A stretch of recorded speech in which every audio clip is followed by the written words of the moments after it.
Hello friends, welcome you all. आज मैं आपको जो वीडियो लेकर आ रहा हूं, देखिए बात करने वाले हैं आईपीओ मार्केट की। आईपीओ मार्केट बहुत टाइम से शांति छाई हुई है आईपीओ मार्केट में, और उस टाइम पे अब ये एलआईसी का आईपीओ मार्केट में आने वाला है। और जैसे जैसे खबरें, जैसे जैसे अपडेट आ रही हैं, आपके साथ शेयर जरूर की जाएंगी। लेकिन बहुत सारे लोगों के मन में, स्पेशली छोटे निवेशकों के मन में एक क्वेश्चन जरूर होता है कि वॉर चल रहा है रशिया और यूक्रेन के बीच, अनसर्टेनिटी का टाइम चल रहा है, लेकिन क्या इस टाइम में आईपीओ में अप्लाई करना अच्छा रहेगा? बहुत बड़ा क्वेश्चन ये है। और अगर अप्लाई करना है, क्या ये डिस्काउंट में ओपन होगा, क्या ये प्रीमियम में ओपन होगा? ये बहुत इंपॉर्टेंट एलआईसी आईपीओ। चलिए जानते हैं, डिटेल में समझने की कोशिश करते हैं। और आगे बढ़ने से पहले मैं आपको बता दूं, अगर आपने अब तक चैनल को सब्सक्राइब नहीं किया तो जल्दी से सब्सक्राइब कर ले, बेल आइकन को प्रेस कर ले, जिससे आपको नोटिफिकेशन आती रहेगी। और प्राइस एक्शन सीखने के लिए आप ज्वाइन कर सकते हो मेंबरशिप ज्वाइन बटन पे क्लिक करके। और साथ के साथ आईपीओ में बहुत इंपॉर्टेंट पार्ट, सबसे पहला टास्क होता है जब भी आईपीओ आप अप्लाई करते हो तो आपके पास होना चाहिए डीमैट अकाउंट। तो अगर आपके पास डीमैट अकाउंट ही नहीं है तो आईपीओ में आप अप्लाई कैसे करोगे? तो ये इंपॉर्टेंट। और अगर आपके पास अभी तक डीमैट अकाउंट नहीं है तो जल्दी से जाइए, वीडियो के डिस्क्रिप्शन में लिंक दिया हुआ, क्लिक कीजिए और डीमैट अकाउंट ओपन कीजिए। और आईपीओ में तभी अप्लाई आप कर पाओगे, क्योंकि अभी टाइम है। अभी आईपीओ की डिटेल्स आएंगी, अभी टाइम है, आपके पास मौका है। डीमैट अकाउंट तो बहुत जल्दी ओपन हो जाता है। और ये एलआईसी के आईपीओ में अगर यहाँ पे बढ़िया रैली आती है, फिर आप कहोगे यार मेरे पास तो डीमैट अकाउंट ही नहीं था। समझो इस पार्ट को। तो जल्दी से जाइए, ओपन कीजिए डीमैट अकाउंट। हम बात करते हैं एलआईसी के आईपीओ की डिटेल्स के बारे में। अब ये देख सकते हो, आईपीओ जब भी इशू होता है, ये बीएसई की इंडिया की वेबसाइट है, यहाँ पे सारे डॉक्यूमेंट्स आपको देखने को मिलते हैं।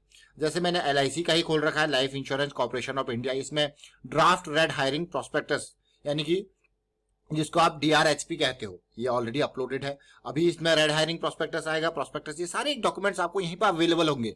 कहीं भी इधर उधर न्यूज पर आप देखोगे, वहां पे कभी कोई कहेगा 4,000 का प्राइस है, कोई कहेगा 5,000 का शेयर का प्राइस है, कोई कहेगा 1,000 है, कोई कहेगा 500 है। लेकिन यहाँ पे जब ये डॉक्यूमेंट अपलोड होता है तब आपको मिलती है रियल पिक्चर। कंपनी यहाँ पे एनएसई बीएसई, यहाँ पे इन साइट्स पे, ये साइट्स आपके लिए बहुत इंपॉर्टेंट इंफॉर्मेशन का एक ट्रू सोर्स मैं कहूंगा ये है यहाँ पे। तो देखिए, अभी मैं जिस तरीके से ये सितंबर का डॉक्यूमेंट यहाँ पे ओपन है, आप यहाँ से देख सकते हो, इसको पढ़ सकते हो कि एलआईसी के पास क्या क्या है, कहाँ से कहाँ कहाँ एलआईसी की इन्वेस्टमेंट है, कितने एलआईसी की पॉलिसीज हैं, कितने एलआईसी का प्रीमियम इकट्ठा होता है, वो सारा आप इसको पढ़ सकते हो इस डॉक्यूमेंट को। सब ये बीएसई इंडिया की वेबसाइट पे आपको देखने को मिलेगा। और किस तरीके के इंश्योरेंस प्रोडक्ट एलआईसी वो करता है, क्योंकि अब पब्लिक हो रहा है, तो पब्लिक को पब्लिक इन द सेंस आपके पास ये शेयर लिस्ट हो रहा है, तो फिर आपको बताना ही पड़ेगा ये चीजें।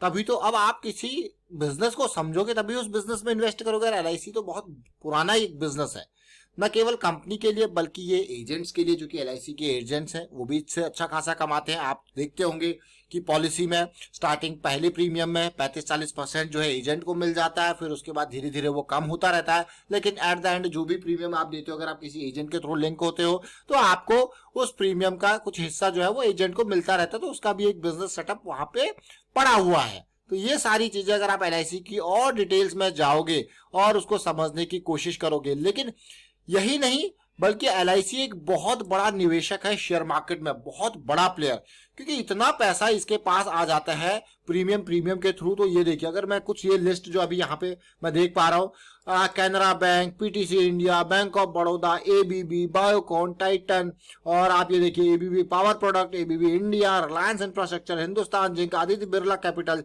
ये बहुत सारी कंपनीज में, even BEML, Indian overseas bank. Share market में मतलब इतनी कंपनीज है जिनके अंदर ढेर सारा इन्वेस्टमेंट एलआईसी ने कर रखा है। तो ये शेयर मार्केट में एक बहुत बड़ा प्लेयर है एलआईसी। वो पैसा कहाँ लगाता है, यहां से कमाता है। अलग अलग शेयर मार्केट है, एक मैं कहूंगा एक वन ऑफ द इंस्ट्रूमेंट जहां ये, वन ऑफ द एरिया जहां पे ये इन्वेस्ट करता है। तो ये सारी इन्वेस्टमेंट आप देखोगे शेयर मार्केट में क्या है, बहुत बड़ा प्लेयर है एलआईसी, याद रखना इस चीज को। तो इसीलिए अब ये खुद इसका एलआईसी का शेयर मार्केट में आ रहा है। तो चलिए देखेंगे, डिटेल समझने की कोशिश करेंगे और अभी फिर से थोड़ा और जानते हैं एलआईसी के बारे में। जैसे मैंने आपको लिस्ट दिखाई, वहां से अगर आप और डिटेल्स देखो तो एलआईसी के कितने एजेंट है, कितने लोग इसके ऊपर डिपेंड है। 13.5 लाख एजेंट एलआईसी के हैं, जो जहां से, जो कि बल्कि मैं कहूंगा अच्छी खासी कमाई इनकी उसी प्रीमियम से होती है जो प्रीमियम आप इंश्योरेंस के लिए देते हो। और पब्लिक का बहुत भरोसा LIC पे है। इवन देखिए 39 लाख करोड़ LIC जो है एसेट मैनेज करते हैं ना, 39 लाख करोड़। अगर आप देखोगे पूरी म्यूचुअल फंड की जो इंडस्ट्री कंबाइंड है ना, उससे कहीं ज्यादा है ये देखिए। और 4% जो लिस्टेड स्टॉक्स इंडिया के अंदर है वो यहाँ पे वो LIC के पास। कितने सारे लिस्टेड स्टॉक है उसमें आपको, यार ये तो बहुत ही बढ़िया बात है। मतलब गवर्नमेंट की है जरूर, देखिए बहुत बढ़िया, स्टॉक मार्केट से भी अच्छा खासा पैसा कमाती है LIC। अब देखेंगे आगे। और लेकिन हाँ भाई मार्केट में जरूर आ रहा है, लेकिन ये देखिए जरा ये इंपॉर्टेंट चैलेंजेस। पॉलिसी ग्रोथ आज की डेट में लोग थोड़ा सा मैं देखिए आपको एक दूसरा साइड इसका बताऊंगा। आज की डेट में लोग थोड़ा जागरूक हो गए। पहले LIC को एक भरोसेमंद चीजें बांधा, क्योंकि LIC एक अकेला मैं कहूंगा ऐसा मार्केट में खिलाड़ी उस टाइम पे था। आज की डेट में इंश्योरेंस की जब बात आती है तो LIC पे भरोसा जरूर है लोगों को, लेकिन और भी प्लेयर आ चुके हैं जो अच्छी सर्विसेज और अच्छी इंश्योरेंसेस दे रहे हैं। इवन मैं कहूंगा लोग अपने सबसे इंपॉर्टेंट पार्ट इंश्योरेंस और इन्वेस्टमेंट जो दो वर्टिकल है ना, उनको अब कंबाइन करके रखना नहीं चाहते। पहले क्या होता था, LIC इंश्योरेंस और इन्वेस्टमेंट, मतलब आपको इंश्योरेंस बेचते थे लेकिन इन्वेस्टमेंट की चीजें बता के, मतलब आपको रिटर्न मिलेगा ये सपने दिखा के इंश्योरेंस बेचा जाता था। लेकिन आज की डेट में आप देखिए जो निवेशक है वो जागरूक हो चुका है। वो उसको क्लासिफाई कर रहे हैं, उसको कैटेगराइज कर रहे हैं कि भाई ये आपका इंश्योरेंस है, ये इन्वेस्टमेंट पार्ट है। तो इंश्योरेंस को, ताकि वो इंश्योरेंस का जो पैसा है उधर मिले और इन्वेस्टमेंट का रिटर्न इधर मिले, तो दोनों को सेग्रीगेट कर रहे हैं। तो ये एक डिफरेंट, मैं कहूंगा एक डिफिकल्ट सिचुएशन है आगे की ग्रोथ के लिए LIC के लिए। बट LIC जब इंश्योरेंस ही नहीं बल्कि मार्केट से इतना पैसा कमा लेता है, इतना तो एसेट्स इसके पास है, इतने तो पैसा इसके पास है, तो अब डिफरेंट तरीके से बिजनेस इसका ग्रो यहाँ पे हो रहा है।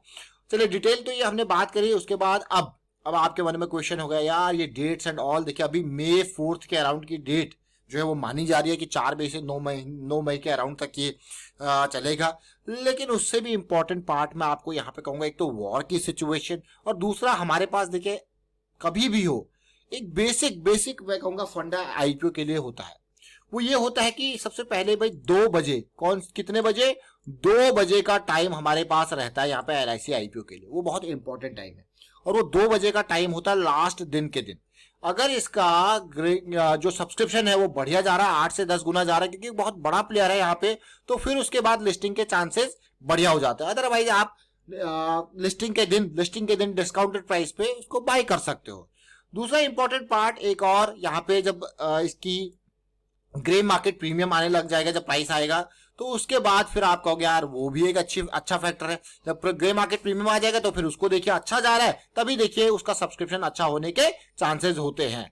तो ये हमने LIC के IPO की बात करी। अभी देखिए इसकी काफी डिटेल्स आएंगे, इसका क्या डिटेल्स है, मतलब जैसे देखोगे फाइनेंशियली देखोगे तो एसेट्स तो भाई आपको पता है 2019 की बात करो, 2020 की बात करो, 2021 की बात करो, सबसे बड़ी कंपनी मैं कहूंगा रिलायंस TCS से टक्कर की कंपनी, बल्कि उससे भी बड़ी। अब ये एसेट्स को ही देख लीजिए, ये मतलब छोटे नहीं कितने बूढ़े एसेट्स ये है। आप प्रॉफिटेबिलिटी को ही देख लीजिए। देखिए 2019 के टाइम पे देखिए कितना था, ऑलमोस्ट 26,000 करोड़ का प्रॉफिट। फिर ये देखिए कितना है, 26,000 नहीं कहूंगा, देखिए उसके बाद देखिए 27,000। तो ये प्रॉफिट्स बहुत बड़े बड़े ये प्रॉफिट, और ये नंबर्स आपको क्लियर कट कंपनी दिखा रही है। तो ये नंबर्स मैं कहूंगा अपने आप में बहुत कुछ बताते हैं। और ये प्रॉफिटेबिलिटी, ये रेवेन्यू का ग्रोथ, साथ में जो डेट्स अभी आएंगी, और साथ के साथ LIC के पॉलिसी होल्डर के लिए भी कुछ डिस्काउंट होने के चांसेस होंगे। क्या होंगे, कुछ डिस्काउंट होने के चांसेस होंगे। साथ के साथ क्या पता रिटेल निवेशक के लिए कुछ डिस्काउंट यहाँ पे होगा। तो जैसे जैसे वो डॉक्यूमेंट आपके सामने आएगा वो डिटेल्स आपके सामने आती रहेंगी, चाहे प्राइस बैंड हो, चाहे मैं कहूंगा डिस्काउंट्स हो, वो सारी चीज है। बट फिलहाल याद रखना वॉर का टाइम है। जो अलर्ट मैं आपको यहाँ पे शेयर करने जा रहा हूँ वो वॉर के टाइम पे IPO किस तरीके से रिएक्ट करेगा, क्योंकि जब कोविड का टाइम हुआ था उस टाइम पे SBI कार्ड्स का भी IPO आया था, तो किस तरीके से उसने भी रिएक्ट किया था। तो IPO जरूर बहुत धमाकेदार है, सबसे बड़ी कंपनी है, लोग चाह रहे होंगे, बड़े प्लेयर चाह रहे होंगे। और आगे फ्यूचर विजन की बात करो तो LIC के पास पैसा जरूर है, मार्केट से पैसा जरूर कमा रहा है, लेकिन जब बात आती है पॉलिसी ग्रोथ की तो वहां पे जो कस्टमर है उसका दिमाग थोड़ा डिफरेंट हो चुका है, और वो इंश्योरेंस और इन्वेस्टमेंट को डिफरेंट यानी कि सेग्रीगेट करके देखने लग गया, जो कि LIC के लिए आगे की सिचुएशन के लिए काफी डिफिकल्ट मैं कहूंगा पॉइंट रहेगा, काफी डिफिकल्ट कैटर करने के लिए ये पॉइंट रहेगा। जो मेरा अपना मानना है आपका अलग हो सकता है। और फिलहाल वाइंड अप करता हूं इस वीडियो को। आप शेयर कीजिए, लाइक कीजिए, प्राइस एक्शन सीखते रहिए, प्रैक्टिस करते रहिए और साथ के साथ आईपीओ में भी रिस्क को मैनेज करना बहुत इंपॉर्टेंट है। और यहाँ पे रिस्क मैनेज करते हैं हम 2 PM स्ट्रेटेजी के तहत। And thank you for watching the video.